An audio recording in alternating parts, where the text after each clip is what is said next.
Здесь собрались победители и призеры предметных олимпиад со всей республики. Педагоги – те же юные призеры, но уже российского уровня. Разница в возрасте между первыми и вторыми совсем небольшая, но опыта участия в таких олимпиадах у педагогов больше в разы. Была организована летняя школа, она была подготовлена по образу и подобию федеральных ведущих школ, которые проводятся при МГУ, при Высшей школе экономики.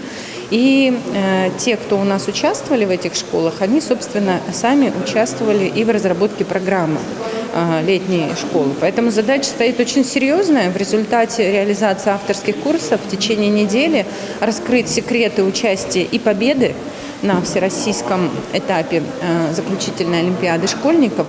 Знакомьтесь, Никита Смирнов – двукратный победитель и призер Всероссийской олимпиады школьников. Он, к слову, один из инициаторов летней гуманитарной школы. Его стезя – обществознание. Молодой человек считает, подобные площадки, безусловно, полезны для передачи опыта. Кстати, сам Никита по сертификату победителя олимпиады всероссийского уровня в этом году поступил в Высшую школу экономики, направление политология. Мы даем некоторый толчок, мы показываем ребят, которые уже подготовились, и даем стратегии, условные.